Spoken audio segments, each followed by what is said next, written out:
Senhoras e senhores, agora nós teremos o primeiro painel, o qual abordará o tema digitalização, presente e futuro. O professor Cláudio Micelli, da Universidade Federal do Rio de Janeiro, e o professor Paulo Eduardo Santos, da FEI, Faculdade de Engenharia Industrial, serão os palestrantes. E para a moderação desta mesa, convidamos o acadêmico Francisco Paulo Uras.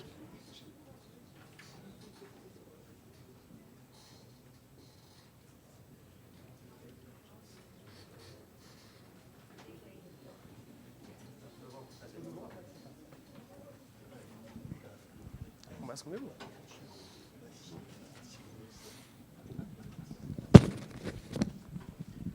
Bom dia a todos. Nós vamos iniciar, então, o primeiro painel Inteligência Artificial, Importância, Digitalização, Presente e Futuro. A primeira apresentação vai ser feita pelo professor Cláudio Micelli. Ele é professor de Ciência de Computação da Universidade Federal do Rio de Janeiro, tem graduação em Ciência da Computação, mestrado e doutorado em Informática pela UFRJ. Suas principais áreas de atuação incluem rede de sensores sem fio, rede de sensores compartilhados, fusão de dados, escalonamento, sistemas de detecção de intruso, smart grid e segurança. Após a palestra do professor Cláudio Micelli, teremos a palestra do professor Eduardo Santos. E, após, então, terá a sessão de perguntas que os senhores poderão fazer e entregar às recepcionistas para serem discutidas. Informamos, então, que as perguntas deverão ser feitas exclusivamente por escrito. Há um bloquinho com as sacolas dentro com bloquinhos para o uso dos senhores. E, tendo-as formulado, por favor, sinalizem para as nossas assistentes, que estão aí nas laterais da sala, que recolherão tais perguntas e hão de encaminhá-las ao moderador Francisco Uras. Os participantes via web poderão enviar perguntas usando a ferramenta Chat, disponível em suas telas. Então, com a palavra, o professor Cláudio Micelli. Pessoal, bom dia. Como dito, meu nome é Cláudio Micelli. Eu trabalho no Instituto Tércio Pacite de Pesquisas e Aplicações Computacionais, um instituto da UFRJ dedicado à computação aplicada. O meu trabalho hoje na UFRJ é como lidar com grandes volumes de dados que vêm de cidades inteligentes e como é que eu protejo esses dados, e é isso que eu vou mostrar agora. Então, a nossa agenda é falar um pouquinho sobre o que vai ser uma internet de coisas, que é de onde nossos dados vão surgir, o que vai ser Big Data para a gente, nesse contexto de Brasil, falar um pouquinho sobre o blockchain e alguns desafios e conclusões. Então, o que é a internet das coisas? De onde é que vão vir os nossos dados? Os nossos dados hoje já vêm da internet. Internet gerada por seres humanos, dados gerados por seres humanos. Mas o prognóstico é que até 2025, a maior parte dos dados que estão hoje que estarão na internet não vão vir mais de gente, mas de dispositivos remotos, dispositivos autônomos. E isso dá origem à internet das coisas. O Google disse que o próximo Google não vai ser para pessoas, vai ser para coisas. Então, a ideia é muito simples. Eu vou ter um dispositivo muito barato que vai coletar dado de um ambiente e vai mandar para a web e vai me prover um serviço, como a minha cafeteira, como um ar-condicionado, como controlar uma sala de sistemas, coisas que hoje a gente já faz. Só que o problema é, com fabricantes diferentes, com marcas diferentes, com precisões diferentes, então a interoperabilidade é um problema. Porque esse dispositivo vai ter que funcionar em qualquer lugar, seja um ambiente muito bem climatizado como esse aqui, seja no meio do Pantanal, seja numa praia, seja no meio da rua, ele vai ter que funcionar em qualquer momento, ou seja, pode funcionar 24/7 ou detectando eventos, e ele vai ter que estar em qualquer coisa, desde a sua cadeira, a sua roupa, passando pelo seu computador, na sua cafeteira ou o seu próprio celular, até mesmo em você. Marca-passos hoje que já mandam mensagens SMS para cardiologistas já são uma realidade. Então, criou-se o conceito que a gente chama de mundo inteligente, né? Ou Smart World, onde você vai ter um ambiente totalmente centrado em aplicações inteligentes que vão estar coletando dados no mundo todo. Isso gera um problema, até porque, né, a indústria está acompanhando esse movimento. E aí você passa a querer monitorar uma fábrica, querer monitorar toda uma cadeia produtiva, utilizando uma série de tecnologias que hoje a gente diz que estão na moda, né, onde a internet vai estar em tudo, onde você vai ter IA e robótica gerando fábricas sem seres humanos, utilizando o baixo custo dos sensores. Só que conforme isso vai surgindo, começam a surgir uns problemas muito sérios, porque o volume de dados aumenta, você tem que processar esses dados têm que ser processados em tempo real, porque você não pode deixar a decisão para 10 minutos depois, a conectividade tem que estar 100% do tempo presente.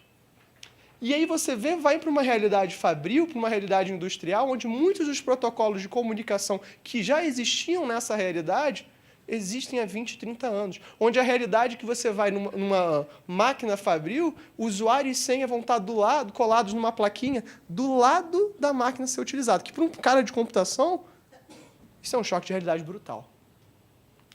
E aí, conforme esses grandes dados vão sendo surgidos, e o que é um grande dado? Porque essa é uma palavra, né, bonita, né? É um buzzword tão legal.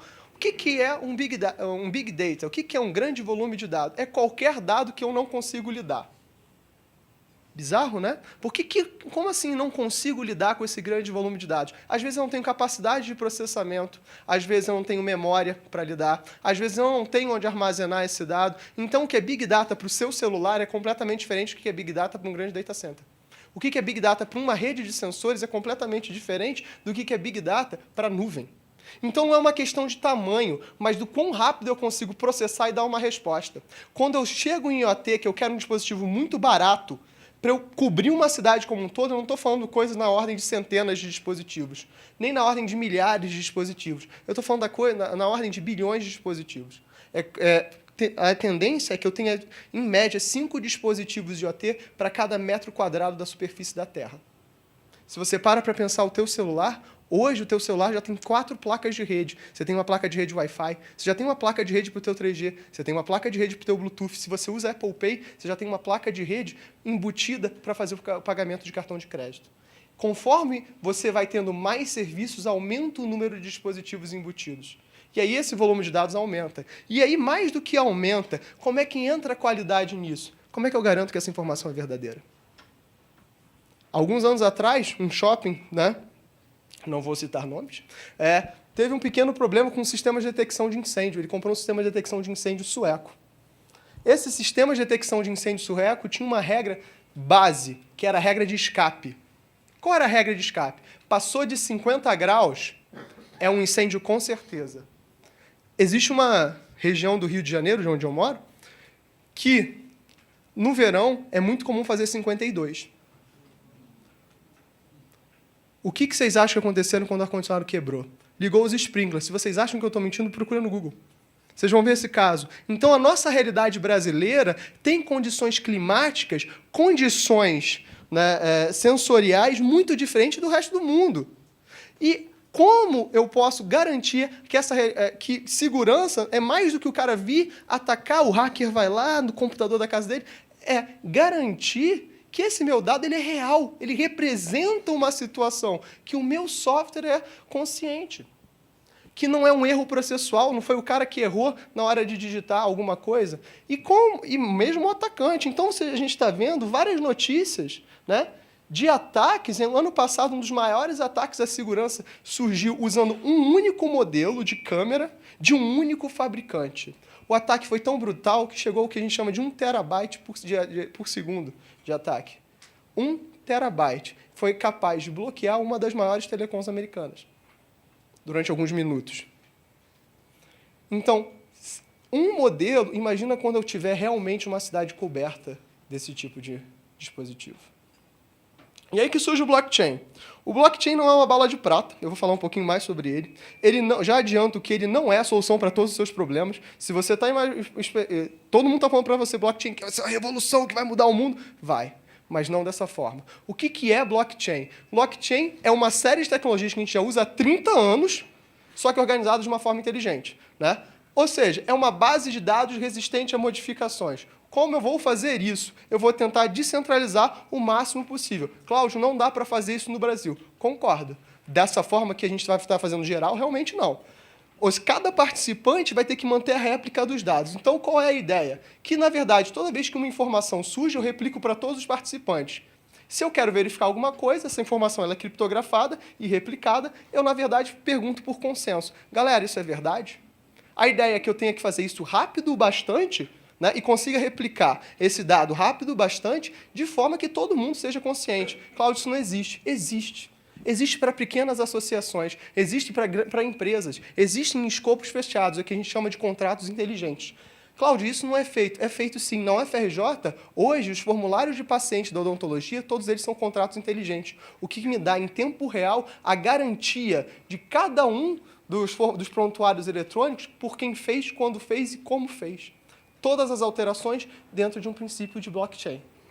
Então, na verdade, esses blocos, né, eles vão ter, cada aplicação, um conjunto de informações completamente diferentes, mas eles guardam os históricos das transações. Então, olha a aplicação que eu posso ter, né, para essa informação de OT, que já está vindo de uma série de sensores, está ligado numa solução de segurança onde eu posso ver cada uma dessas transações. Imagina eu poder dizer as transições de temperatura que ocorreram num sistema crítico, como a usina nuclear, como em Angra. Ou então numa sala de servidores muito importante. Na UFRJ, hoje em dia, a gente já aplica isso, simplesmente para garantir que a minha sala de servidores ela é auditável. Você poder auditar documentos em tempo real. Ou seja, não é acabar com a burocracia, mas é tornar ela tão automatizada que ela fica transparente. Então, né, isso vai ser necessário para manter essa integridade dos dados. Porém, é que esse processo de troca e esse processo que a gente faz de consenso, que é chamado de Proof of Work, consome muita energia, né? Então, o que eu estou tentando aqui é autenticar todos esses eventos físicos em algo lógico, né? Eu estou querendo distribuir a minha confiança, né? E aí entra um problema que é como é que eu implemento isso com baixo uso de recursos. A gente já teve uma proposta chamada IOTA, que foi uma criptomoeda para IoT, e essa criptomoeda para IoT não funcionou. Mas existem diversas outras propostas. Como vocês já ouviram falar do próprio Bitcoin, que vai ter uma proposta de implementação, mas você tem o Hyperledger, você tem o Ethereum, você tem o Cardano, você tem hoje N propostas e ainda mais estão surgindo, porque isso é uma oportunidade. Dezenas de oportunidades estão surgindo, oportunidades que o Brasil, por incrível que pareça, né, está na liderança em vários pontos. Então, onde é que a gente aplica isso no Brasil? Eu não vou mostrar para vocês aplicações genéricas, mas coisas que a gente já está fazendo, né? Prédios inteligentes. Isso é um protótipo de um sensor que a gente está fazendo lá no UFRJ. Eu consigo monitorar entradas e saídas a custo de R$3. Redes elétricas inteligentes. A gente já faz isso certificando equipamentos de medição inteligente dentro do Inmetro. Inserindo energias renováveis dentro desses equipamentos de medição, né, para que eu possa garantir que a geração e o consumo sejam legais. Como é que eu vejo se uma casa não está gerando mais energia do que Itaipu? Ou seja, como é que um aerogerador pode gerar mais energia que Itaipu? Mas esse tipo de coisa aconteceu no princípio dos smart grids. Assim que surgiram os medidores inteligentes, já tiveram ataques. Com blockchain, eu minimizo esse problema. Mais uma vez, não é uma bala de prata. Emergências. Todo mundo está ciente do problema que teve do incêndio do Museu Nacional. A gente está fazendo desses sistemas de detecção de incêndio, usando ESPs 8266, um sensorzinho tão barato que ele custa R$15. Você pode comprar, inclusive, no Mercado Livre. Monitoramento participativo, usando os celulares dos alunos da UFRJ para não só aumentar a conectividade da rede, mas usar os sensores dos celulares, que é gratuito. Se você puder dizer para algum aluno que, ao usar o celular dele, ele vai poder proteger a universidade, e eu estou falando da UFRJ, um espaço de 100 mil pessoas, então eu tenho um campo muito legal para teste. Estacionamentos e estradas inteligentes. Mais uma vez, 100 mil pessoas numa universidade, eu tenho que garantir que as pessoas entram e saem com alguma segurança e com alguma viabilidade. Então, a gente já faz isso. Quem aqui não está usando o Uber? Quem aqui não está usando um mapa? Né? Isso tudo medido só que por sensores. E fazendas inteligentes. Esse é um protótipo que a gente está gerando em Caxias, hoje. Não está gerando ontem. Na verdade, estou gerando há 3 anos já. Que a gente consegue, usando sensores extremamente baratos. Isso aí está usando cano de PVC e garrafa PET, módulos para gerar alimento para a própria comunidade. Isso a gente fez em Bucaramanga, sensores medindo fazendas de palma de azeite. Inclusive, a minha aluna acabou de ganhar um prêmio, está indo para a Inglaterra semana que vem. E aí a gente gerou o que a gente chama de uma rede social de plantas. Esses módulos aqui, isso aqui é o protótipo do Aiko, é uma rede social de plantas, onde você pode plantar de forma automatizada. O meu sensor está trocando dados para eu ter uma rede social. Assim, você está plantando cebolinha, o outro está plantando tomate cereja, por que a gente não troca? Como é que eu consigo fazer uma fazenda urbana? Que ali, então, vocês estão vendo o sensorzinho de LED, ela cresce sozinha, porque ela não precisa de sol. O LED auto-ilumina, a planta auto-cresce, eu posso medir isso em tempo real, eu posso trocar esse dado, só que esse dado está na nuvem. E agora, será que a minha casa pode ser uma plantation? Não, esse dado é protegido, esse dado é criptografado. Então, eu tenho vários desafios em aberto, como, por exemplo, a privacidade, né? Blockchain está aí para resolver. Desempenho, estamos trabalhando em modelos de consenso melhores. Aprendizado de máquina, que meu caro colega vai falar um pouquinho sobre a gente, da inteligência artificial dentro desse processo. Eu hoje sou especialista em fusão de dados, que é um processo de aprendizado de máquina para sensores de baixo custo. O que eu faço com 16K de RAM? Na década de 80 a gente fazia muita coisa, porque como é que hoje em dia a gente não consegue fazer? Então é isso que a gente tem que fazer. Blockchain privado, contratos inteligentes, é onde a IBM está botando dinheiro hoje. Como é que eu vou manter uma solução de segurança que não vai impactar nos meus sensores? Como é que eu vou manter uma solução de segurança que não impacta no meu dia a dia? Isso é pesquisa em aberto, é isso que a gente está trabalhando agora. E como é que eu mantenho toda a conectividade funcionando? E aí a gente trabalha com rádios cognitivos, rádios que vão aprender sobre o meu ambiente e vão escolher frequências em tempo real, mais uma vez utilizando o aprendizado de máquina e inteligência artificial. Ou seja, o mundo mudou. Há muito espaço para a gente trabalhar. É uma área em franco crescimento. A gente tem uma oportunidade gigantesca. E o Brasil, como país que tem particularidades muito poderosas e um mercado de 220 milhões de pessoas em potencial, cidades incríveis, cidades enormes, tem muito espaço para você investir nisso. As coisas todas já vão ter o seu lugar na internet. E eu estou esperando para ver como é que esse tipo de automação muda como o nosso governo vai ser. Agiliza processos, melhora a qualidade dos dados, melhora a informação que você tem, porque informação é essencial numa economia do século XXI. Informação de qualidade é uma vantagem extremamente preciosa. Então, gerar esses dados, garantir essa qualidade, garantir essa vivência, é o que vai dar para a gente o tom da próxima década. Tá? Então, só para deixar aqui registrado que tecnologia também é feita por pessoas. Então, capacitar os alunos, capacitar esses cientistas para a próxima década é o que vai dar o tom do nosso país. Então, assim, eu fico com o meu agradecimento a todas as pessoas que têm feito esse trabalho junto comigo. Obrigado.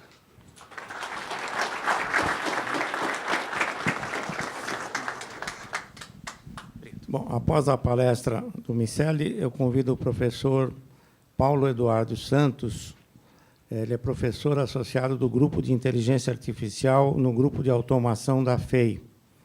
Ele tem doutorado pelo Imperial College, mestrado em Lógica pela Universidade de Amsterdã e mestrado em Engenharia de Computação e graduado em Física pela USP.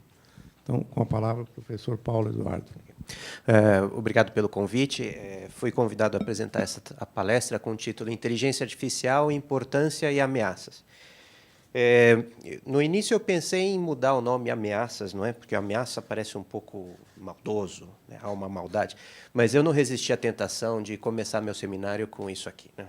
Quem não pensa em inteligência artificial e não remete à ideia das máquinas que vão dominar o mundo um dia, não é? Para quem é mais novo aí, deve reconhecer a Dolores do Westworld também. A ideia, além de recente, não é só recente, não é? No filme do Fritz Lang já tinha um robô neurótico que dominava a sociedade inteira e controlava isso em 1920. Na verdade, Talos era um soldado, um mito de um soldado produzido pelo deus da forja, né? para defender Creta, isso no ano de 300 a.C. Não é? A ideia de uma máquina terrível controlando tudo e dominando é bastante antiga, e há explicações sociológicas disso. Esse não é um seminário sobre isso, né? Então, eu prefiro mudar um pouco para importâncias e desafios, não é? Porque, para mim, a inteligência artificial está muito mais próxima de um tear de Jacquard, né? Do que de um robô assassino humanoide. Né? Por quê? Porque é programável. Um tear é programável. Né? Você tinha os cartões perfurados e, dependendo da sequência de cartões perfurados ou do tipo de perfuração que você fazia, você tinha tramas diferentes, produzia tramas diferentes pelo tear. Né? É adaptável, portanto. Se é programável, é adaptável a diferentes situações. Executa ações complexas. Antes do tear de Jacquard, eram várias pessoas que faziam as tramas, não é? Atividades antes atribuídas a humanos. E foi o vetor, como todo mundo sabe aqui, né, da primeira revolução industrial, com seus conhecidos impactos, não é? Impactos negativos em termos de destruição de empregos, condição do ambiente de trabalho, redução salarial, mecanização da guerra, não é? Mas também positivos, como novas oportunidades de negócio, melhor qualidade de vida, produtos mais acessíveis e produtos mais baratos. Não é? A inteligência artificial tem todas essas características hoje, e a gente vai ver durante esse seminário. Bom, mas eu tenho que começar falando das origens e definição da inteligência artificial. Não é? O termo inteligência artificial foi cunhado por John McCarthy no seminário de Dartmouth, em 1956. Foi, na verdade, um seminário longo, acho que durou 3 ou 4 semanas, e que nele estavam participantes notórios como Marvin Minsky, o próprio John McCarthy, o Claude Shannon, que foi o criador da teoria da informação, o McCulloch, que foi que produziu o primeiro modelo matemático de neurônio, o John Nash, que todo mundo conhece, não é? Que é o da teoria de jogos, Herbert Simon, que também foi prêmio Nobel em 78, mais uma lista de pessoas, de grandes pesquisadores da época, né? E a principal definição da inteligência artificial, eu prefiro, o que eu acho que seja a principal definição é justamente a definição do seminário. Existem várias outras, depois a gente pode até conversar sobre isso, mas já na proposta do seminário de Dartmouth, a ideia era você utilizar, compreender os diversos aspectos de inteligência e descrevê-los de uma forma tão precisa que uma máquina seria capaz de simular. Né? E, a partir dessa simulação, a máquina seria capaz de utilizar a linguagem, formar abstrações, formar conceitos, resolver diversos tipos de problemas e também melhorar o seu próprio desempenho.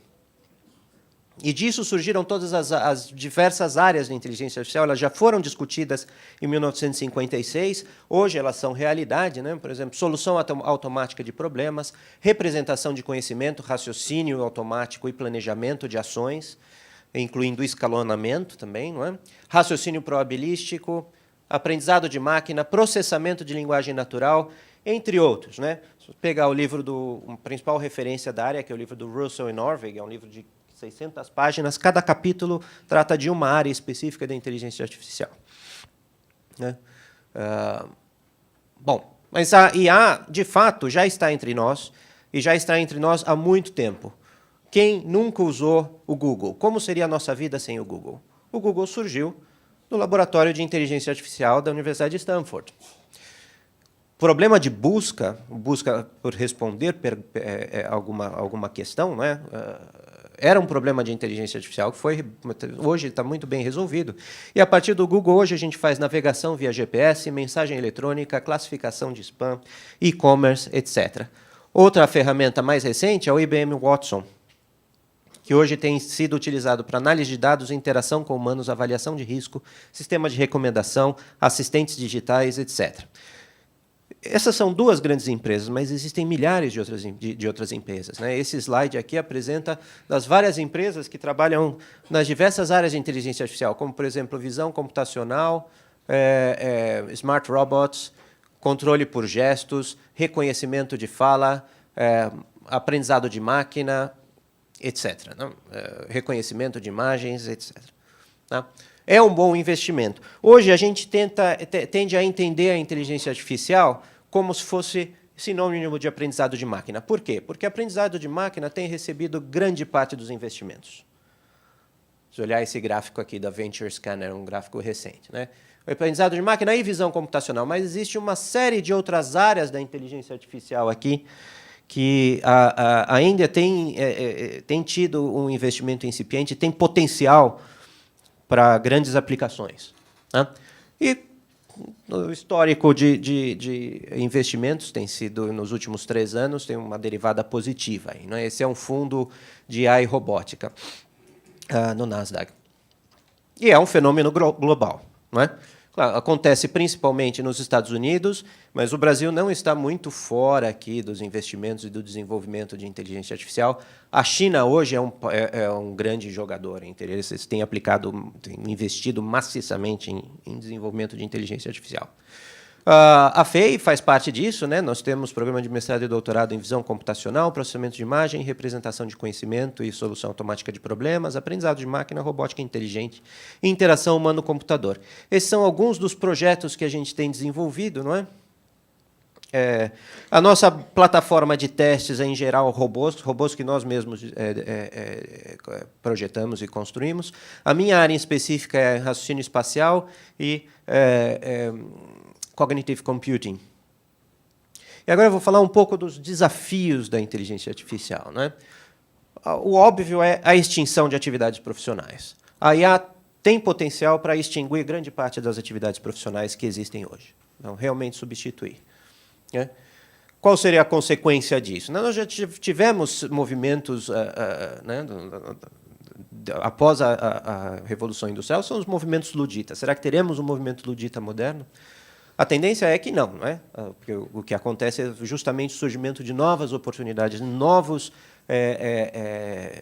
aplicações, novas atividades profissionais. E uma das perguntas que eu recebi, não sei se eu posso antecipar, pela internet, é quais novas atividades a gente pode investir no futuro. Isso depende dos jovens, não é? Isso é complicado de eu pensar daqui a 5 anos, qual será uma nova atividade profissional. Isso depende muito de inovação, né? Criatividade e investimento. Uma outra questão, outro desafio são as armas letais, as armas inteligentes letais, que são armamentos capazes de decidir, planejar e executar um ataque, sem nenhuma intervenção humana, né? As óbvias consequências é a desumanização da guerra, né? A guerra feita por máquinas é muito diferente de uma guerra feita por humanos, e o principal, a redução do limiar. Qualquer conflito internacional, é muito fácil você mandar uma série de robôs, sejam eles drones ou robôs terrestres, para resolver o conflito, não é? Tem sempre prós e cons, não é? O efeito positivo é menor efeito colateral nas intervenções militares. A questão hoje é banir ou regulamentar as armas letais autônomas, né? Porque a minha opinião é que não há mais como banir, porque já existem empresas lucrando muito com o desenvolvimento de robôs para a guerra, né? Robôs autônomos para a guerra. Então, a questão é justamente desenvolver regulamentações internacionais fortes sobre o uso desses armamentos. Extinção da privacidade, como meu colega já disse, não é? Vocês podem... Pensem em quanto o Google, o Facebook ou o Apple sabem do que vocês fazem, do que nós fazemos no dia a dia, né?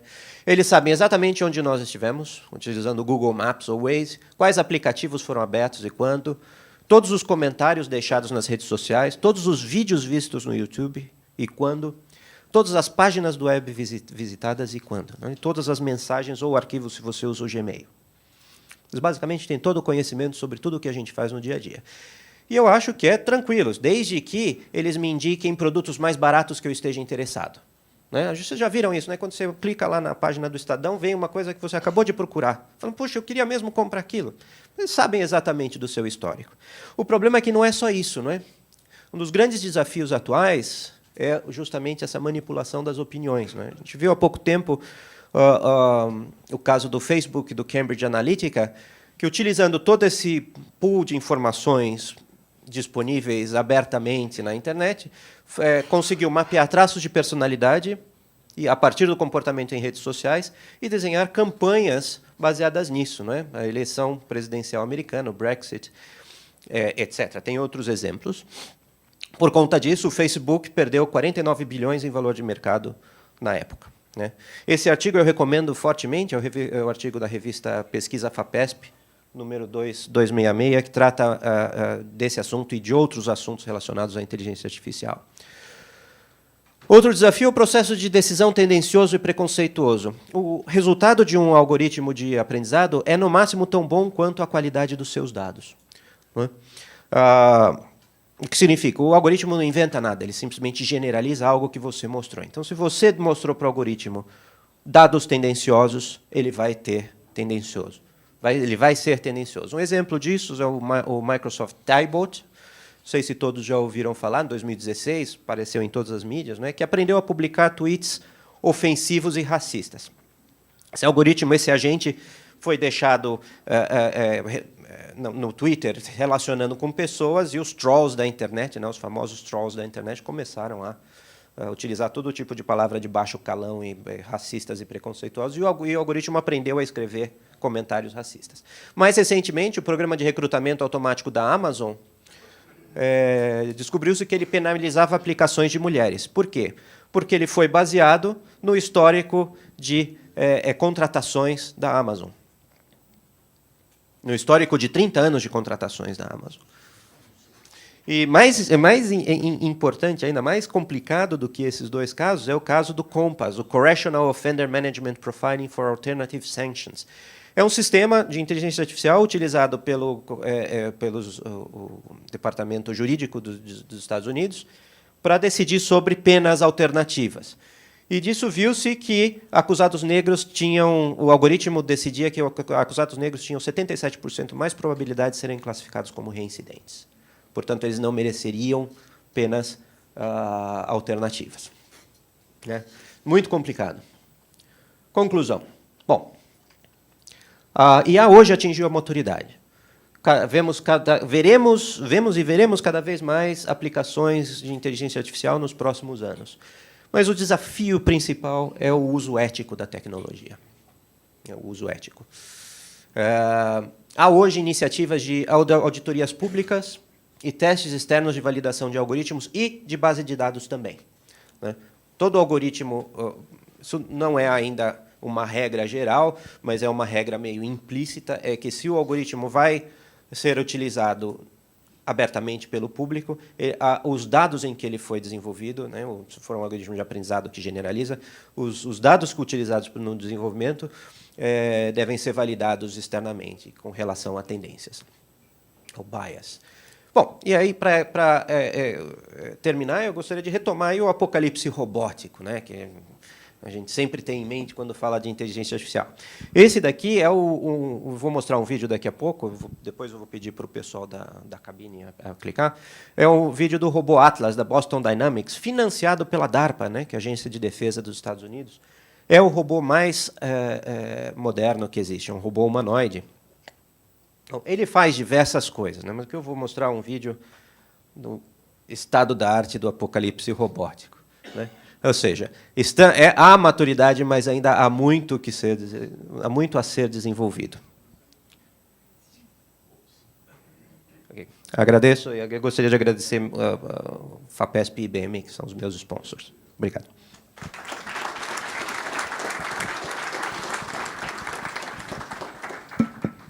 Bom, após as palestras, vamos passar, então, à sessão de perguntas.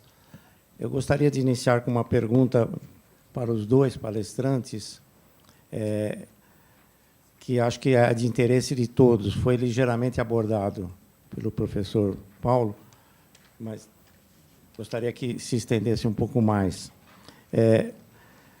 Considerando o blockchain, a inteligência artificial, como fica a transformação das profissões? Quais são os cuidados que nós devemos ter ou preocupações com relação ao futuro? Especificamente, quem está com os dias contados? Quem sai? Quem pode continuar? Quem fica? E quais são os entrantes que vão ter, considerando essas duas opções? Então, eu pediria que, dentro de uma missão impossível de sintetizar, porque o nosso tempo é curto, que tivesse opinião. Se eu começar a me alongar, você puxa o microfone. Pessoal, mais uma vez, bom dia. Então, que pergunta difícil, né? Um pouco de futurologia e um pouco de bom senso e um pouco, no meu caso, de um excesso de otimismo. Então, se você começa a ver a realidade social do mundo, do começo do século XX para o começo do século XXI, a gente aumentou em mais de 25 anos a expectativa de vida. Média. Tá? O Hans Rosling ele deu uma palestra do TED muito interessante, mostrando como os dados, né, são importantes na tomada de decisão e mostrou, né, como o mundo melhorou de forma em geral. A gente tem uma percepção muito negativa, né, mas a gente vem melhorado. Então, quando você coloca IA, quando você fala em blockchain, quando você fala em IoT, esses são mecanismos para melhoria de processos, para melhoria de qualidade, para uma aferição mais rápida, para você melhorar uma sociedade que eu não estou dizendo que é defeituosa, mas está em franca expansão. O Brasil hoje tem 220 milhões de pessoas. Não é factível você achar que você vai ter tipo, um fiscal para essas 220 milhões de pessoas para todos os processos possíveis. Não dá. E a gente está falando de Brasil, você vai para casos como China e Índia, quando estou falando de quase 3 bilhões de pessoas, somando esses 3 países, não é. Então, a gente está usando essas ferramentas para escalar, tornar mais fácil. Pega o processo de abrir uma empresa. São 27 passos, se você vai no Senai. Uma simples cartilha de 27 passos. Os meus alunos já desanimam. Quando você tem 21 anos e olha 27 passos, você diz, mas nem... Não vou fazer um concurso. Olha só que ideia, o que a gente está fazendo. Então, quando você chega para um mecanismo que diz o seguinte, olha, eu posso automatizar toda essa burocracia para você, eu posso, não estou dizendo tirar a burocracia, mas torná-la transparente, no apertar de um botão, pega o caso do MEI, que coisa linda, você aperta um botão, ele te gera um CNPJ e te gera um boleto. Não que o boleto seja a parte legal, mas enfim, né? Você tem uma coisa só, única, verificável, aferível, rápida e escalável. Então, o emprego do futuro, na verdade, não vai ser de tarefas repetitivas. A gente vai cair cada vez mais em empregos de criação intelectual, tecnológica, artística. Né? A gente vai poder voltar à nossa sociedade. Eu sou um otimista incorrigível, gente. Então, vocês podem, né, pegar tudo que eu falar e dar uns 2 graus abaixo de tristeza. A gente vai voltar à nossa sociedade para a criação, para a parte criativa, intelectual, e deixar o processo manual para a máquina, para quem pode cumprir regra, para quem vai fazer isso, que o cansaço não vai afetar, que de verdade pode trabalhar 24/7. Né? Um ser humano não funciona assim, não deveria funcionar. A máquina pode. Então, deixa isso para ela. Já eu sou um pessimista, por definição. Só que a resposta que eu dou para o meu pessimismo é exatamente a resposta otimista do meu colega. Todos os trabalhos repetitivos vão desaparecer. Aí, se pensarmos o quanto de criatividade nós utilizamos no nosso trabalho do dia a dia, a gente pode ver o quanto do nosso trabalho será substituído. E há uma questão muito séria que a gente vai ter que resolver, e que tem sido discutido já em várias universidades, é que as universidades ensinam técnica, principalmente as universidades exatas, não ensinam criatividade. Né? Então, a gente precisa investir em criatividade, em como desenvolver novas coisas, e não ensinar o aluno a se encaixar exatamente na caixinha dele, que esse vai ser o emprego. Não vai mais existir emprego formal. Isso não quer dizer que não vai mais existir emprego, que não vai mais existir atividade. Vai existir um monte de atividades, muito mais do que as que existem hoje. Mas que a maneira de trabalhar não vai ser a mesma. E a gente não sabe muito bem como desenvolver isso em sala de aula nas universidades. Essa é a questão. A pergunta seguinte é do acadêmico Pedro Luiz Costa Neto, e trata de um tema que, muito provavelmente, a inteligência artificial não vai conseguir fazer um algoritmo para isso, mas é um tema que nos afeta a todos. A pergunta é a seguinte: tudo que foi falado leva a um mundo muito mais prático, porém, será um mundo feliz?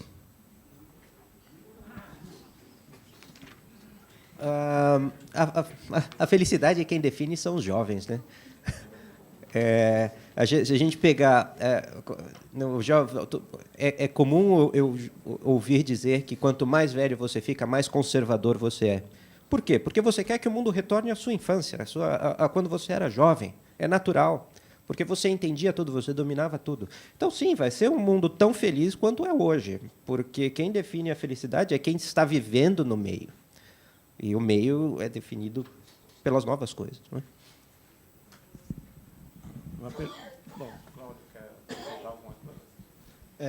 Só um breve parênteses, né? Assim, não pela felicidade como conceito filosófico, né? Mas se você parar para analisar aquilo que eu mencionei na pergunta anterior, a qualidade de vida média do cidadão do planeta melhorou. Por mais que o noticiário por mais que o noticiário dê para a gente uma visão pessimista, né, que o mundo está acabando, na média, quando você olha o dado, a gente é melhor do que há 100 anos atrás.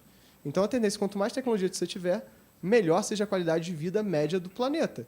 Né? Conforme isso se espalhe, as pessoas tenham acesso a mais coisas. Né? O meu mundo mudou quando eu vi um cobrador de ônibus assistindo um vídeo no YouTube. E eu entendi, nossa, que louco isso. Agora a internet está realmente em todo lugar. Esse cara pode estar assistindo um curso, ou ele pode estar simplesmente ouvindo uma música. Estou de bom, está tudo ótimo. Então, assim, o mundo muda, concordo. Felicidade também é um conceito médio, né? Mas a qualidade de vida, com certeza, melhora. Obrigado. Só para não discordar totalmente, mas colocar um pouquinho de tempero na discussão, as taxas de suicídio em sociedades muito avançadas são geralmente maiores do que em países subdesenvolvidos. Quer dizer, então, a questão da felicidade não pode estar ligada à qualidade de vida. Quer dizer, opulência, muitos bens e tudo. Será que isso leva à felicidade em si? Mas isso aí seria um tema para um seminário específico. Uma pergunta dirigida ao Cláudio Miceli. Atualmente, só é possível realizar transações com criptomoedas. Será possível, no futuro, o uso de moedas controladas por bancos centrais? Quer dizer, usar o blockchain usando dólar, libra ou ien, pagando com moedas controladas por Banco Central e não criptomoedas? A criptomoeda, da mesma forma que uma moeda tradicional, ela é só uma invenção conceitual. Ela não existe, ela se traduz num esforço. Muitas das vezes, hoje em dia, esse esforço traduzido em capacidade de processamento. Então, você vê vários data centers surgindo para você minerar Bitcoin.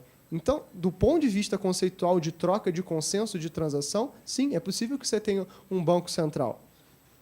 É factível. É muito mais provável que isso comece com pequenas moedas locais para gerenciar microtransações dentro de empresas, dentro de consórcios, e que isso venha se traduzir em moedas tradicionais. E, no longo prazo, essa transação venha... Estava lendo um artigo justamente ontem, para me preparar para a palestra, né, de um cara falando que, no mês passado, pela primeira vez na história da humanidade, né, as transações com cartões de crédito foram maiores que as transações com dinheiro. E como isso era um problema, porque, na verdade, todo o nosso lastro é baseado em dinheiro físico, e quando o dinheiro ele passa a ser virtual, ele pode ser criado, manipulado. Porque ele não é aferível. Tentou aferir um banco? É um inferno. Então, assim, se você cria uma tecnologia que permite você aferir isso em tempo real, e que qualquer manipulação a esse dado causa um conflito sistêmico, passa a ser uma vantagem. Eu não vou dizer assim, vai acordar amanhã o Banco Central dizendo, não, agora tem o irreal, que vai ser a nossa criptomoeda brasileira. Isso é um processo que você vai começar a ter capacidade de transição, e aí, de um determinado momento, essa moeda vai ter um lastro para a moeda real, para depois ter um processo, pode ser que isso seja só para um conjunto micro de transações. Gente, a gente usa PayPal. PayPal é uma coisa muito louca. Você joga um dinheiro para uma empresa que não sabe qual é, diz que essa empresa vai pagar, ela assume esse risco da tua compra e fica por isso mesmo. E é uma unidade centralizada. Agora, isso escala? Não escala. Não escala, e o Facebook já tem esse tipo de problema. Fazer transições dentro do Facebook, pode ser muito mais fácil usando uma criptomoeda. Então, eu acredito sim que vai existir uma criptomoeda nacional. Ela não vai ser no molde como ela é hoje. A pesquisa vai ter que evoluir para escalar isso, mas sim, no espaço de... Nesse ponto, eu sou bastante conservador, de 15 a 20 anos para surgir algo concreto. Pergunta dirigida ao Paulo Eduardo Santos.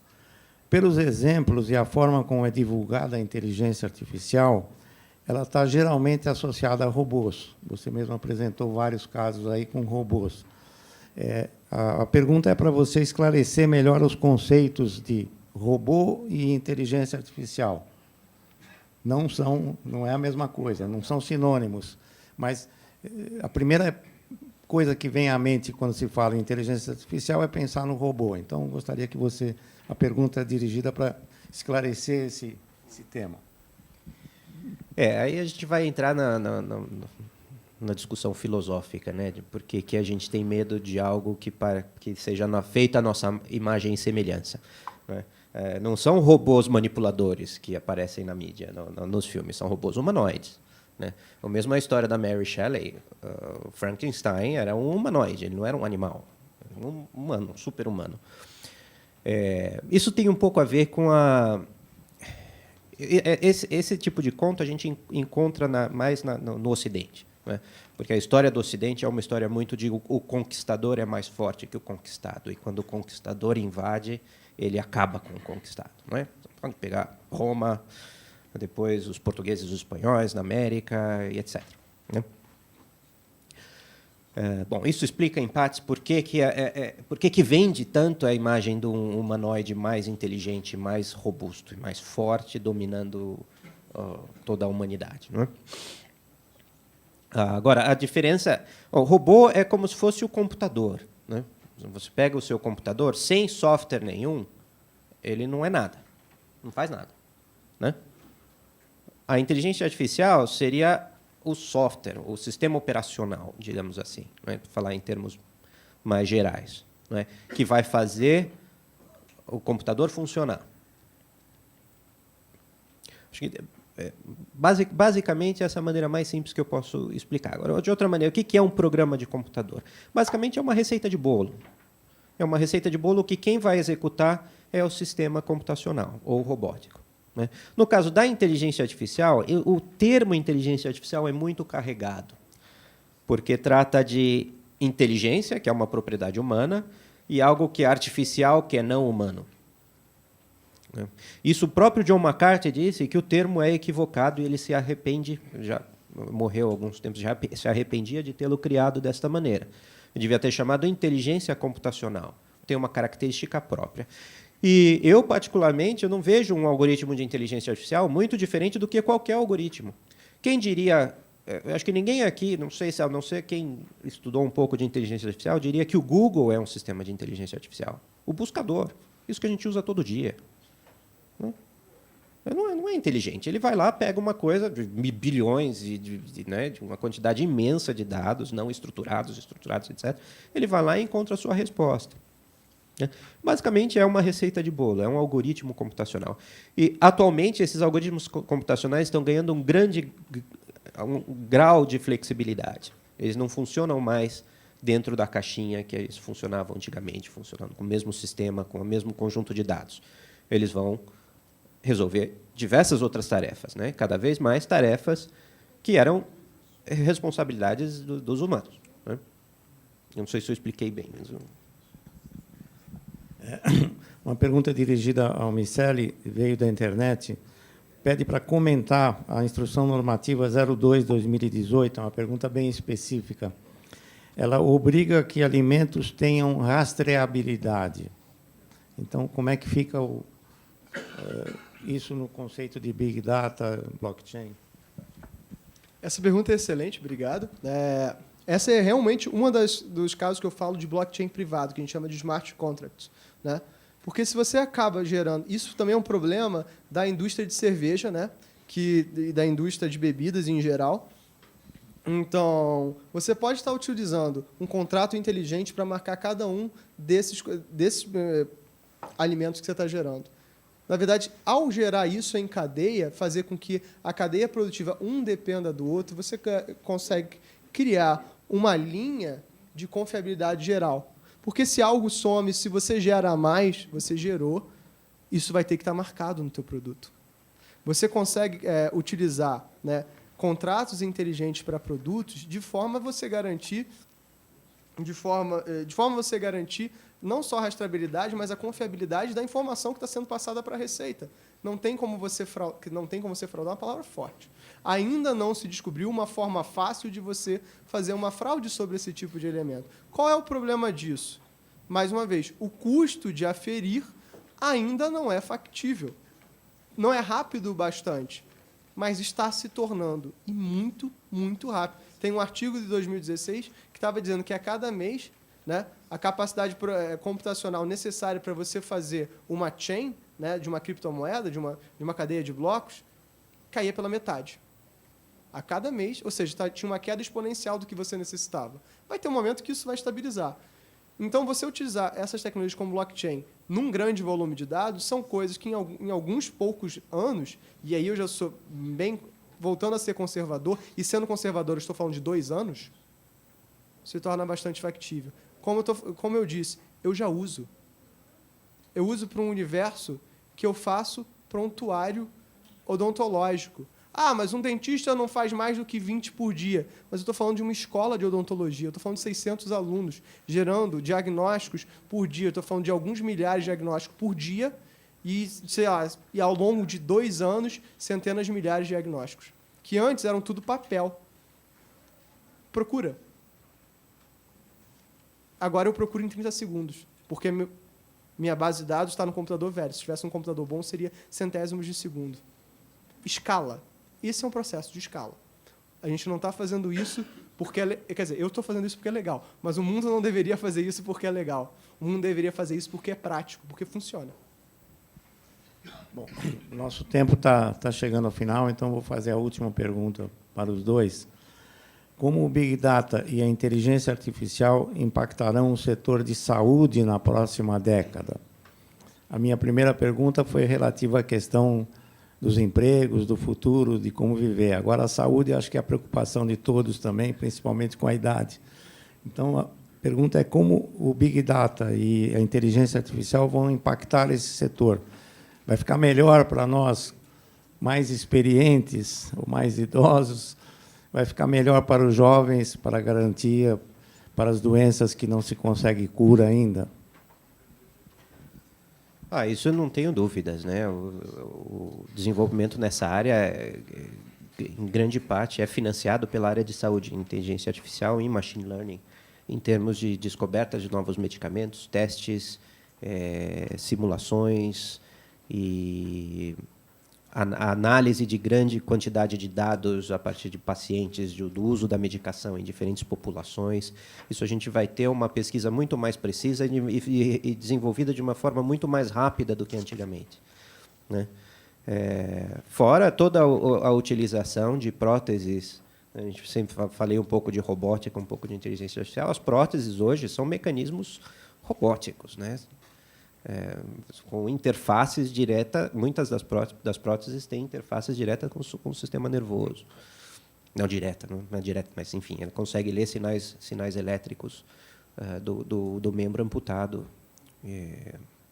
Enfim, eu acho, nesse sentido, eu sou um otimista em termos do desenvolvimento da saúde, né, com as novas tecnologias. Marca-passos que mandam mensagens SMS. Aparelhos ortodônticos que avisam se uma criança está com medo ou não. Nada disso é ficção científica. A gente já brinca com isso ontem. Grandes volumes de dados para você cruzar e criar diagnósticos, prognósticos. Hoje, um dos grandes problemas da pesquisa em saúde é o número pequeno de dados que eles conseguem fazer e de experimentos. Se eu posso simular com algumas centenas de milhares de casos a mais, se eu posso cruzar essa informação, se eu posso garantir a privacidade do paciente utilizando tecnologias de segurança, eu só vejo ganho. A gente consegue, a partir de agora, resolver alguns dos problemas assim, de pesquisa claros da saúde, como, por exemplo, buscar Pode parecer uma coisa ridícula, mas em pleno 2018, a maior parte das bases de saúde, de diagnóstico, são papéis. Você tem que ir na universidade, pegar esses papéis e buscar, um a um, caixas e caixas e caixas.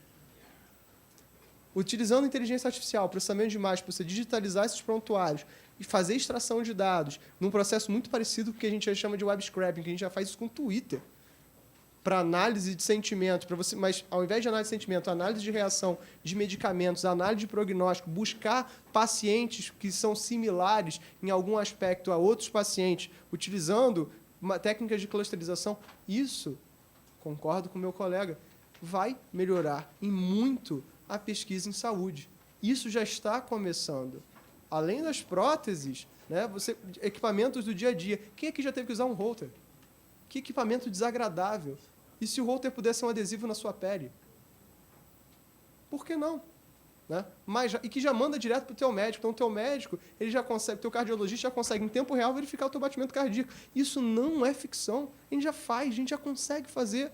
E a um custo extremamente barato. O nosso protótipo custou R$17. Isso porque eu usei um cabo de rede para usar como fio. Porque senão custaria, sei lá, R$17,20. Né? Então, assim, é um outro tipo de brincadeira. O mundo está mudando, e eu acredito que está mudando para melhor, principalmente nesse aspecto. Bom, queria agradecer aos dois palestrantes pelas brilhantes palestras e intervenções e agradecer aos presentes pelas perguntas que foram formuladas. Não foram todas formuladas, mas a gente tem alguma limitação de tempo também. Eu procurei agrupar algumas que pudessem responder ao maior número de pessoas. Muito obrigado, então.